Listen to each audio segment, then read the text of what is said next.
Mixing can be tough, it can be really confusing and really overwhelming, especially if you don't have a clear system of how to do it. So in this video, I'm going to walk you through my process.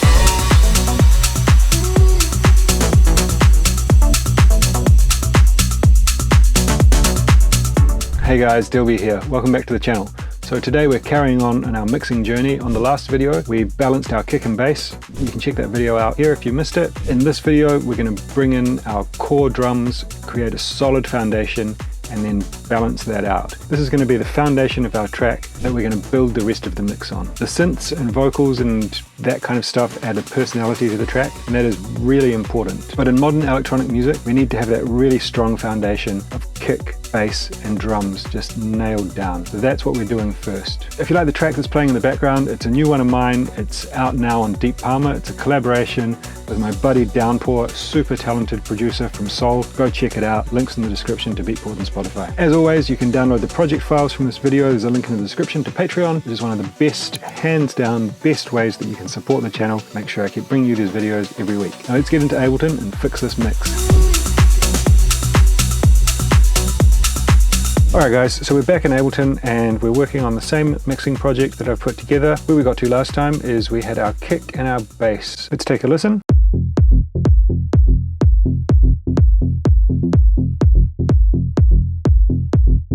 So they sound like they're working well together. Now our next step in the mixing process, and this is what I do every mix, is to bring in the core elements of the drums. So I'm talking about claps, and sometimes that's like one main clap. If there's like layers making up the clap, then it will be all of those together. In this clap here, I've got a clap that's happening on the 2 and 4 beats and a couple of like syncopated clap hits. In this case, I will be mixing this in together. If this was just a clap layer that only had these syncopation parts, I would not be including that. So it's just the really core elements like our kick, our clap, our main hats. So if we take a listen to the hats,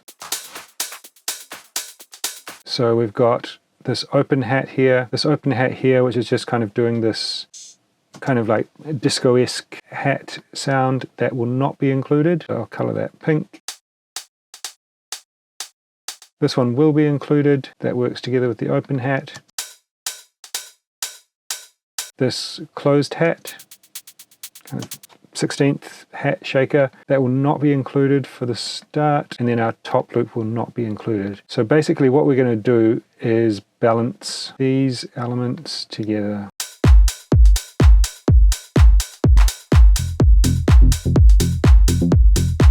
Get it so that all of those are working perfectly. Then I'm going to move on to the rest of the drums. So in the drums we've also got this conga. By the end of this session we're going to have all of that working great. So the first thing I want to do is work on the claps. We've got 2 individual layers. First one sounds like that. So pretty similar, but slightly different. This one's a little more dull. This one's a little more bright. I think when I chose these samples, this one was the main clap, this second layer, and this one I added to kind of fill out a little more of the mid-range, and I've also used a bit of Haas effect to spread it out wide. So without that,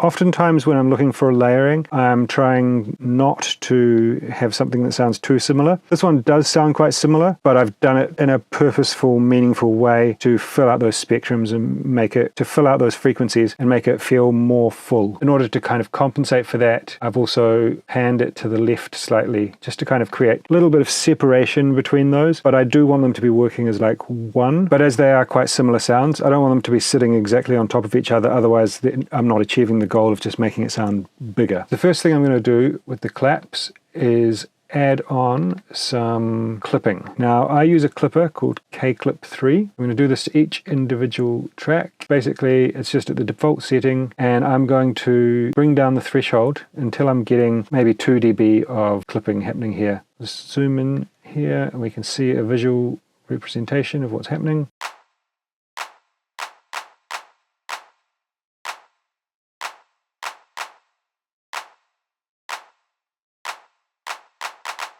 So I'm happy with that. So we're really just shaving off the very top of this clap, the highest transients we can have a look in our oscilloscope. So I'm probably going to get it down here and shave off some more of this transient, but I'm going to do it in stages to try and keep it as clean sounding as possible. So let's copy this clipper over to our other layer and take a listen. Okay, so we're already getting a bit of clipping there.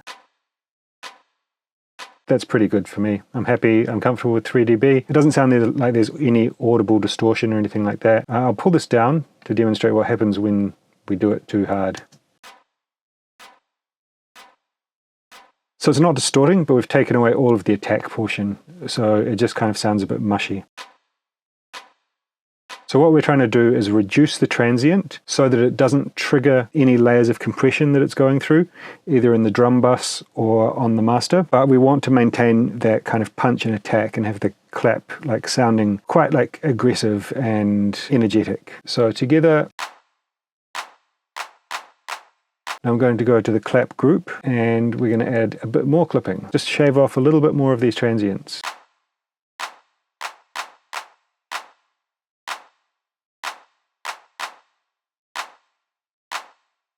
So you can see on the display there, the clap, the shape of the waveform is starting to get a little bit squared off, but it still sounds fine. So before and after, still maintaining all of that punch and aggressive transient. But it looks like this now. Right, we could probably go a little bit further with this, maybe an extra dB. We'll bring that down to minus 24.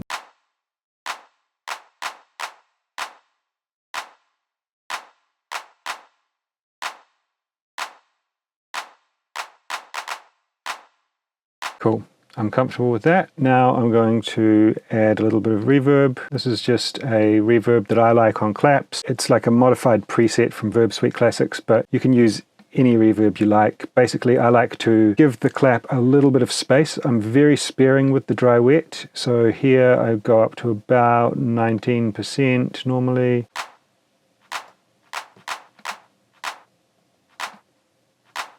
So when I'm listening to it, I want it to almost sound like there's not really reverb on it. If it's getting like this,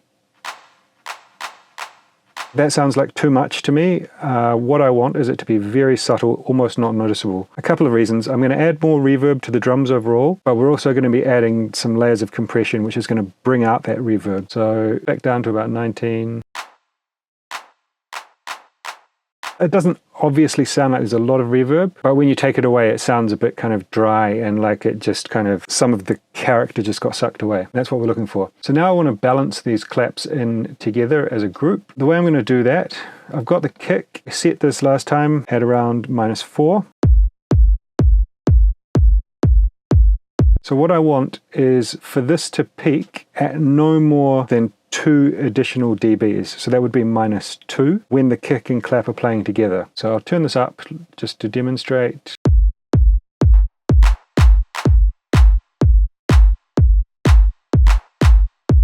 So that's actually not peaking too much. Just a quick note about the K-Clip. It's a relatively affordable plugin. There's also a slightly cheaper alternative called Standard Clip, but I prefer the layout of K-Clip. And if you want to, you can use Ableton Saturator instead. It just doesn't have the graphic user interface. It doesn't have like the precise number amounts of clipping. You're really relying on your ears. And as I've said multiple times, it's all good and well saying just use your ears, but I find it much more helpful to have other points of reference. So I'm always trying to make it sound good, but I want other points of reference like graphics and numbers to help me know that I'm in the right ballpark. Then I'll kind of tune it to perfection, let's say. Okay, so how would this work? We would add some drive, say 13 dB, and take away the same amount of output. So when we're adding the drive, we're trying to get it to go over this line here. So I'll take away this clip.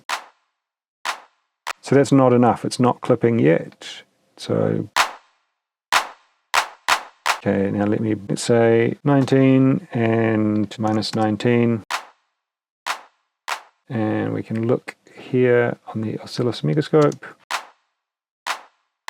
We're not quite getting as much as we were before, so let me bring this to 21 and bring this down to 21, so we're compensating for the volume. It would be really good if there was a way to link these two. The saturator, I use it for saturation, it's great, but it is a little bit limited in some ways that and it's a bit frustrating that you have to constantly adjust the drive, then adjust the output. It would be great if it had like an auto gain function or a link function, as some other more expensive third-party VST versions do have. But the sound-wise, it's great. It's just a usability thing.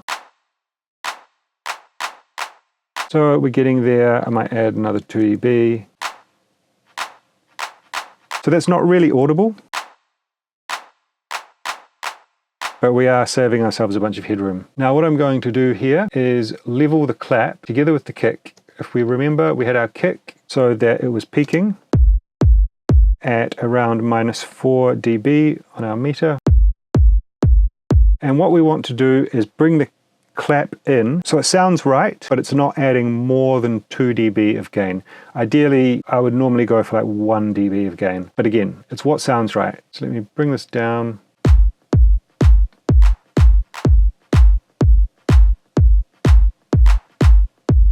And that sounds about right to me.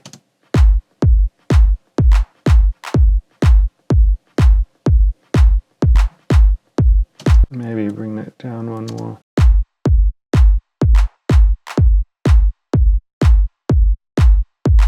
That's sounding good to me. And then we'll fine tune it basically when we've got the other elements in. But I know that that's in like a really good ballpark. I find often when I'm writing, I level the clap much too loud, and going through this process of balancing the kick and clap together helps me make sure that everything's in check, because when we add this limiting and it's played loud, the clap is going to be accentuated basically. So together with the bass. So that sounds good. It's not like jumping out of the mix, but you've got that impact, you've got that definition between the 1 and the 2 when the clap is playing and when the clap is not playing on top of the kick. All right, our next move is going to be to bring in this open hat and this. It's kind of like a short open hat. I would say that this one here is providing a lot of the punch and body, and in an arrangement, it's probably going to be in an arrangement. I'm probably going to bring this in before I bring in this longer open hat, right? So I'm going to start by balancing this. The way I'm going to do that is bring this down, let's say something like -30, and I'm going to use the arrow keys on my keyboard just to bring it up until it sounds right, playing together with the kick and the clap.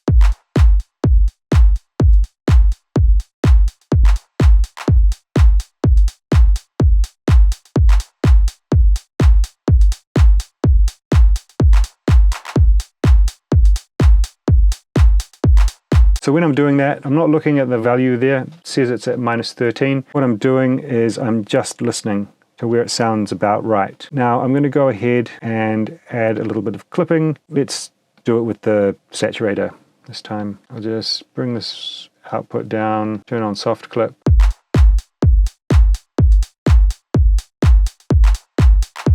So let's put that at 11, -11. And we can have a look at what's happening there. So we've still got plenty of transient, but we're just controlling it a little bit. And that's what we want. Now we can kind of see from looking at that, this has got a lot of attack and not a lot of body. Now if we do the same, look at the open hat. So it's kind of got a similar shape, but it's just exaggerated. What we're going to do is use this attack here, kind of pull away some of the attack on this open hat. Then when we play them together, otherwise, you see how much transient we're getting there. So we kind of want to control that as much as we can in the synthesis or the sampling.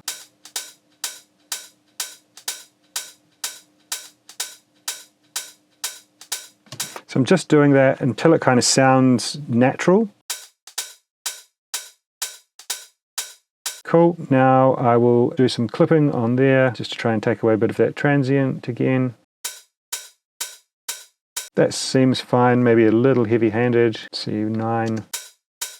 Okay, and together. Again, what we're going for is making sure that it always sounds good and there's no audible distortion. So something else we can do to separate these, I've done it slightly here, but we can accentuate that a little bit, is pan them. Okay, but first of all, I need to balance this second open hat. So let me bring this down to -30 again, and then we'll just kind of boost it up until it sounds about right.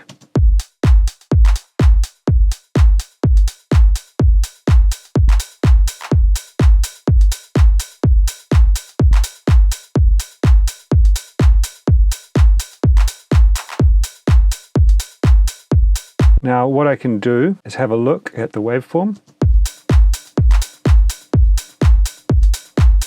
And what I'm looking for here is I basically don't want this hat to be jumping out above the kick. And it's not, so that's pretty fine. This sounds pretty well balanced to me. And if I want to adjust that volume, I'm going to do it together. So I'm going to group those again. And I'll call that main hats, and then I'm going to add just another wee touch of clipping. So let's listen to those main hats again. So we're not quite hitting our clipping threshold, so let's make this 15 minus 15. So I'm sure you can see by now why I prefer the third-party clipper, as this is a little bit fiddly, not quite as kind of drag and go. So we're not even getting any clipping there. 19, 19. No, 21. Okay, now I think we should be getting a little bit.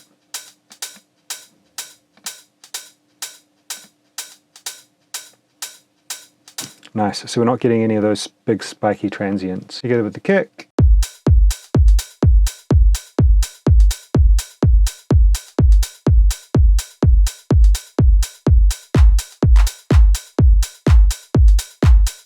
Sounding pretty well balanced. So what we're going to do next is bring in the rest of the elements in the same way that I did, because I think these kind of core elements are sounding pretty good together. Let's try it with the bass.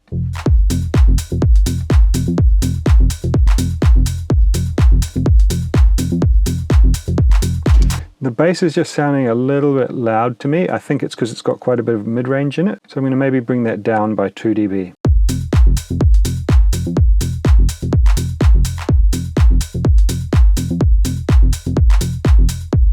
Sounds good. I think I might adjust the cutoff a little bit.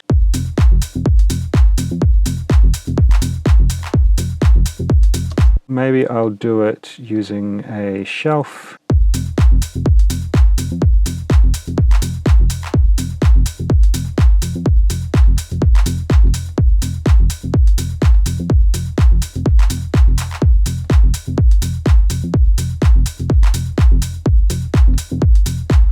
So that just seems to tighten up the bass for me a little bit. So it's constantly a matter of listening and adjusting as we go.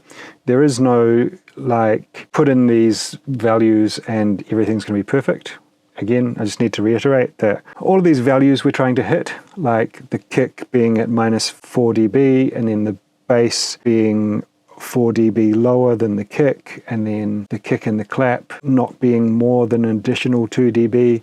All of those are just starting points. You know, it always comes down to what it sounds like, and we're just getting ourselves into the ballpark before we fine-tune things. Okay, so that sounds pretty good to me. Now what I want to do is bring in the rest of these elements. I'm going to start with the percussion, with this conga.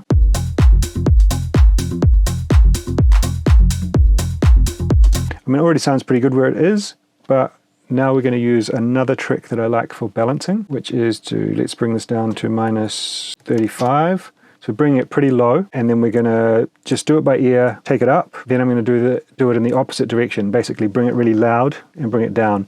Then I'm going to take the average of those values and set it to that. I'm just going to listen along and bring it up until it sounds about right.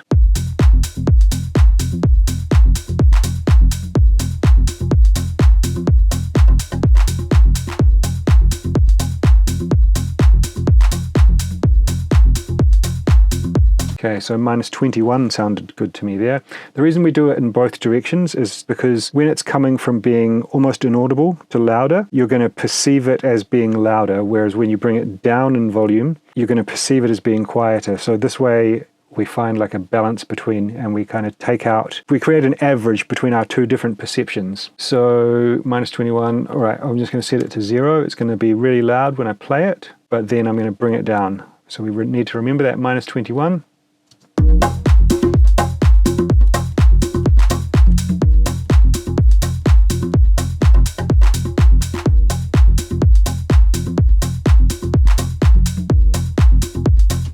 Sounds about right, and we're at minus 17, so halfway between 17 and 21 is minus 19.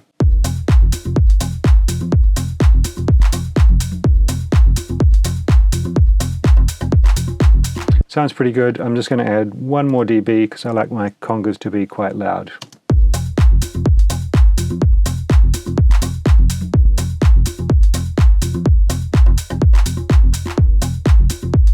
Now, of course, we can add a bit of clipping to this conga. For speed, I'm going to use the K-clip again. Again, I want to reiterate that there's no problem with using the saturator. You don't need to go out and buy K-clip.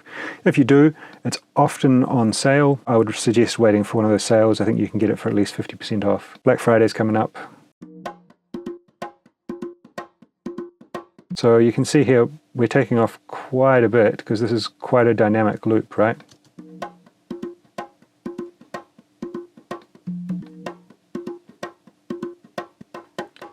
Got some real spiky bits there.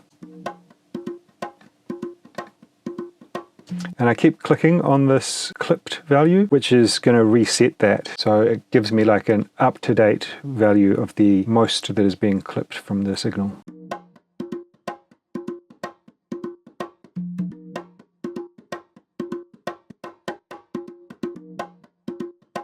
Sounds good, no audible distortion or anything.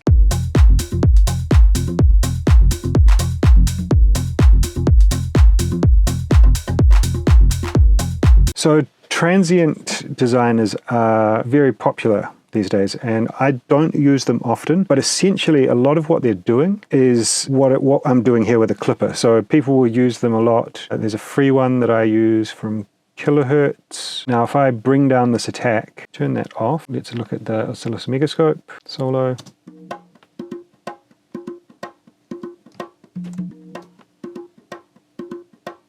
So it's basically doing the same thing. You can see there when I turned it on, the transients came down, but the sound changed quite a bit, right? So when I do it with the clipper,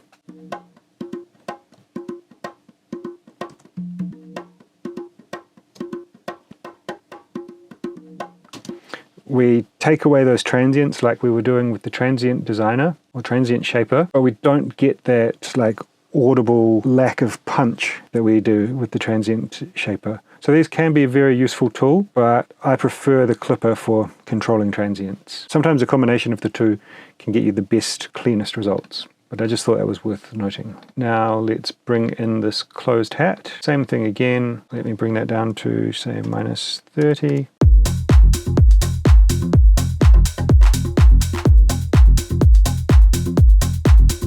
Okay, so I've got minus 14 there, and let's bring it up to 0.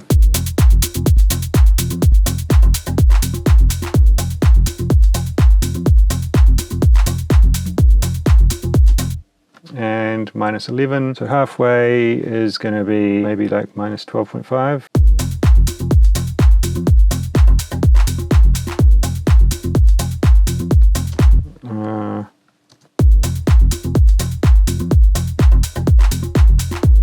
Yeah, minus 13.5 there sounds about right to me. All right, so this like open hat, I call it like a disco hat because it's often something that's in disco music. I'm going to leave that till last because we want it to be really subtle and just kind of working in the groove. So I'm going to add in this top loop. Now you've noticed here that I'm bringing down some of the highs in the top loop because what the top loop is trying to do is like just fill out the drums and make them feel a bit more kind of thick and have a bit more character. Right, so let's do a little bit of clipping.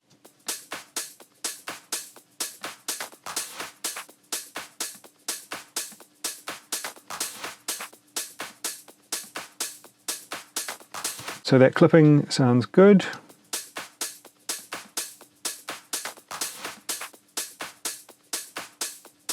Now I'm going to balance this in. Let's bring it down to say minus 35.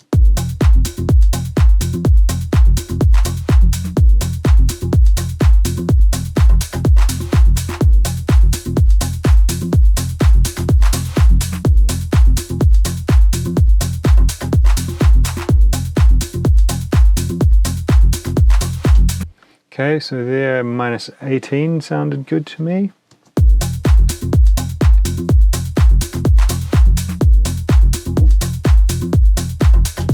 Now let's do it in reverse. 0, this is going to be pretty loud.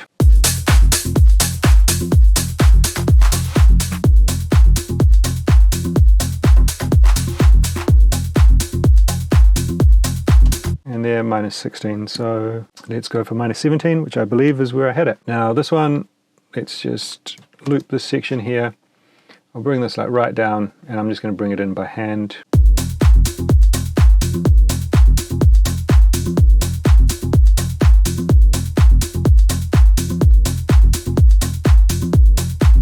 Sounds good. Now I'm going to add a tiny bit more clipping to this hat group, just another 1 or 2 dB.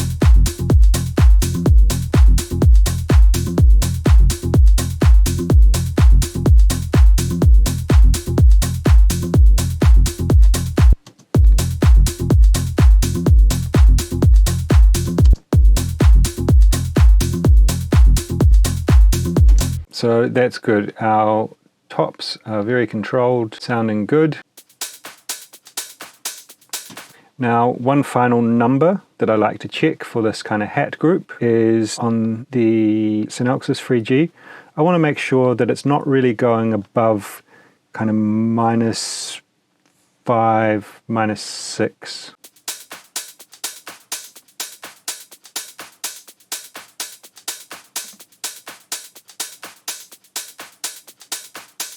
So that looks good. It could end up being a little bit quiet, but it doesn't sound like it.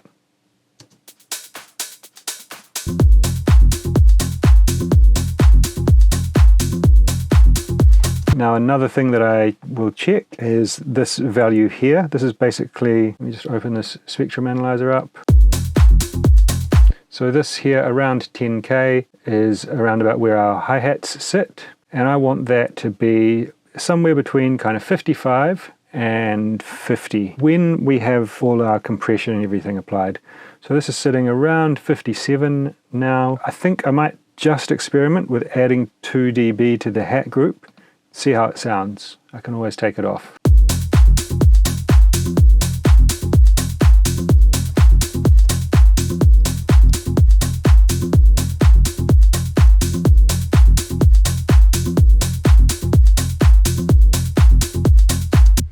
That actually sounds good to me. So our next step is going to be basically mixing these groups of drums and the kick and bass. So let's loop this up. We'll do the kick and bass first. So what I use is this Slate virtual tape machine, but you could essentially use something like the drum bus. So let's do it with that. Again, the drum bus I find a little bit annoying because it doesn't have an auto gain function or a link where you add, when you add drive, it takes down the output volume, but let's give it a go. So I'm basically just going to use the drive and the compression, as the tape machine is basically adding a little bit of saturation and a little bit of compression, but very mild. You can see just by turning this on, we're already getting quite a boost in gain. So let's bring that down by about 5.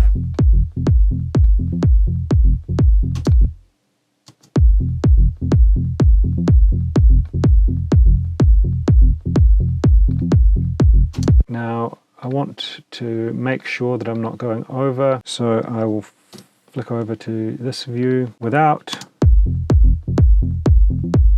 We're at minus 11.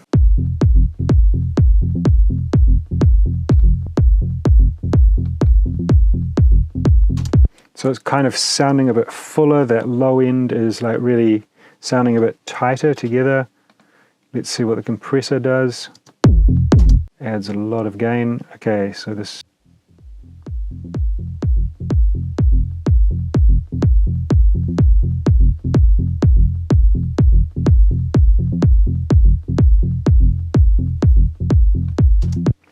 Okay, so I'm going to bring this down another dB, and we want to be hitting around that -11 again, right?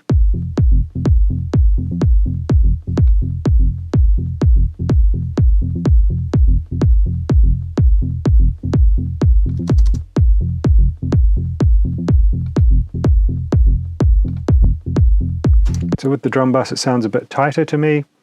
Let's hear what the virtual tape machine does.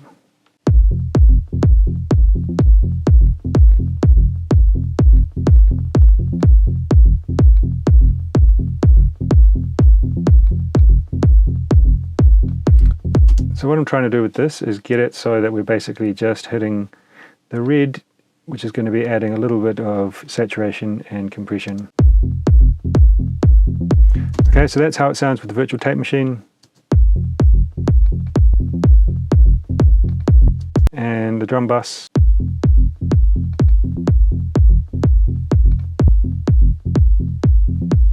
Am I losing a little bit of gain there?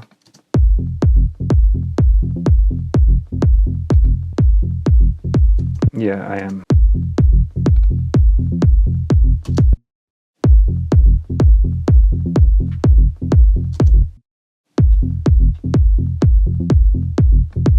So you can see how fiddly these Ableton things can be. Lack of link. See, on the tape machine I can just hit this link button and it will link. When I add more input it takes down the output.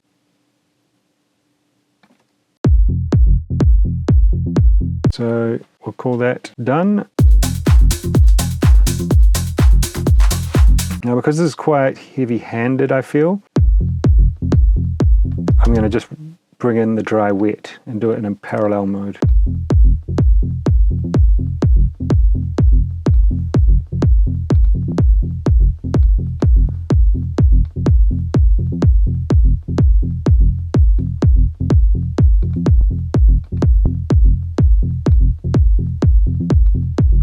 Now this stuff is really subtle. You could get away with not doing this at all. It's just kind of lightly gluing the low end together. So if you don't feel comfortable doing this, then you don't have to. But I feel like something that's important when I'm doing my mixes to kind of glue that low end together. Now, in terms of the drum processing, I'm going to use a compressor. First off, I use this Slate Digital one. It's got a very fast attack, very fast release, and what I'm going to basically do here is try to control some of the hi-hats and then bring out some body. So I want to turn this high pass filter up to full because I want to be getting mainly getting the highs. I don't want, if I've got low end percussion, low mid percussion, like the congas for example, I don't want them to be triggering the compressor as much as I want the open hi-hats to be triggering the compressor.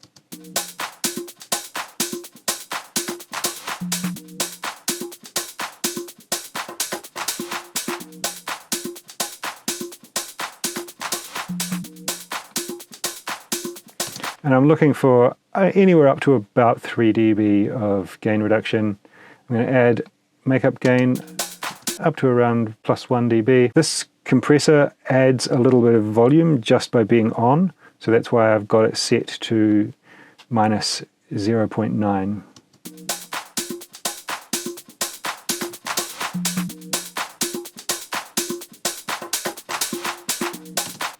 All right.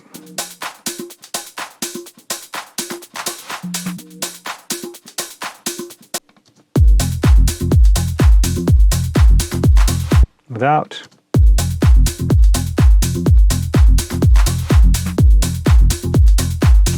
You can see those kind of, all those drums just become a little bit more full, a little bit more controlled. So we're going to add in some more compression. I'm going to bring this down, this threshold, until I'm getting about 10 dBs of gain reduction. And you see the dry wet is set to 0 at the moment.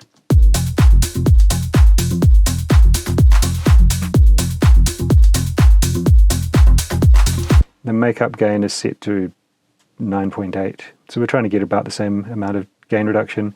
Then I'm just going to very gently mix this in, probably anywhere up to around 10% is normally enough.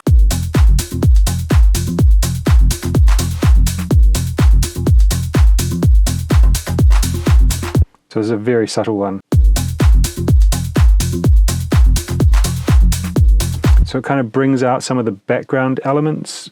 A lot of that's done in the loops, in the top loop, the 16th hat, and a little bit of the congas. Now I've got Decapitator here, great plugin, but you could use Saturator or something, for example. I've got an amount of drive, and I'm using, I believe this is modeled on the triode setting from the Culture Vulture, and I'm just going to mix in a little bit of the saturated, and I'm just going to mix in a little bit of the saturated signal.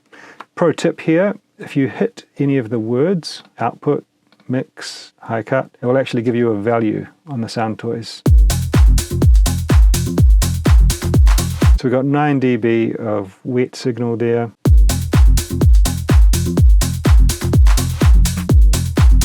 It's just thickening up a little bit. Again, all this stuff's very subtle, but it adds up. So without,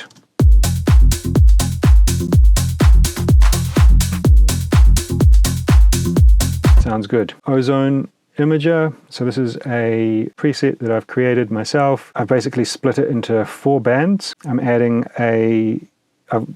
band 1 is monoed, band 4 is monoed. So band 4 is everything above kind of 10K. So I want those really high transients to be in the middle, and that's going to just help them to punch through. And I want anything low, in this case it's below 258 hertz. I want that to be mono as well. Then I've got a little bit of widening on this low mids band and a bit more widening on this kind of high mids, lower highs band. And then I'm using this stereoize algorithm to add in. Now this 6 milliseconds is the delay between right and left, and that's normally a little bit much, but let's listen and find out.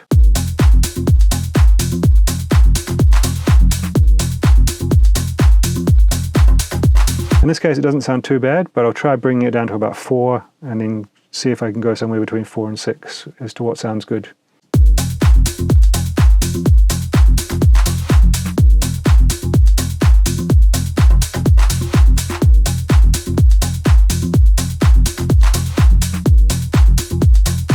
So 5 sounds good to me. When I'm adjusting these volumes, as like when I'm using the arrow keys on my keyboard, I'm not looking at the values. I'm trying to purposefully look away from the numbers and just listen. So when I was going back and forward, I kind of stopped where I thought it sounded good, and it just happened to be halfway in between the 4 and 6. Now I've got another clipper here. We can kind of have a look at this, see if there's any really harsh transients peeking out.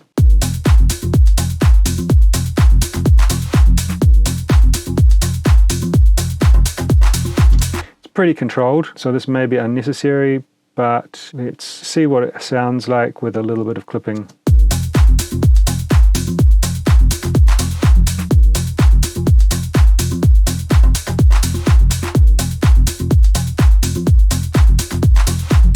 As long as that's not audible, I'm happy for it to be there. Again, we're just taking away those transients without ruining the sound. Now with the virtual mix rack, I'm just going to mix it up until it's around 0 dB on the meter.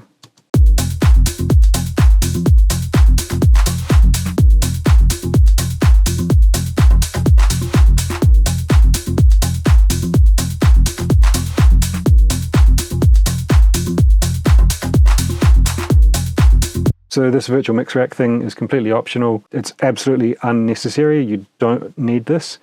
But it's something that I use that's very subtle to add a little bit of kind of glue and saturation. But it's an expensive plugin and you do not need to buy it. Again, the same thing on the kick and bass.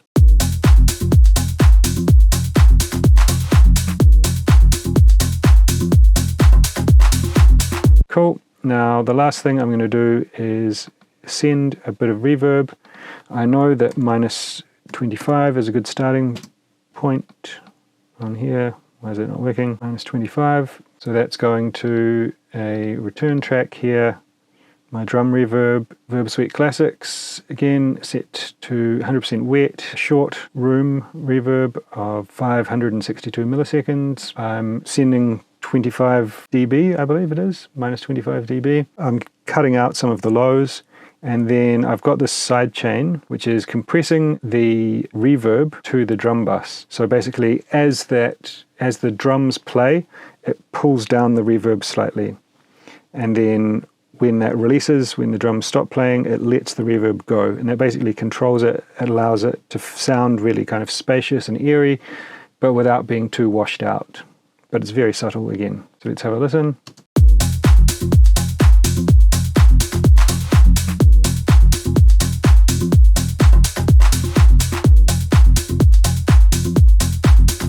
Now let's try that with and without the drum verb.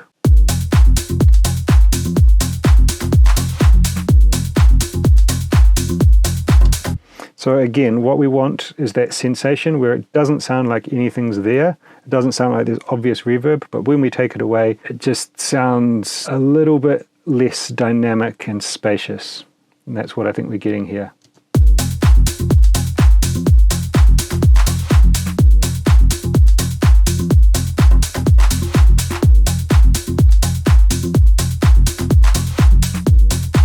It's almost like it goes from 3D to 2D, in my opinion. So let's check again on the spectrum analyzer where our hats are sitting.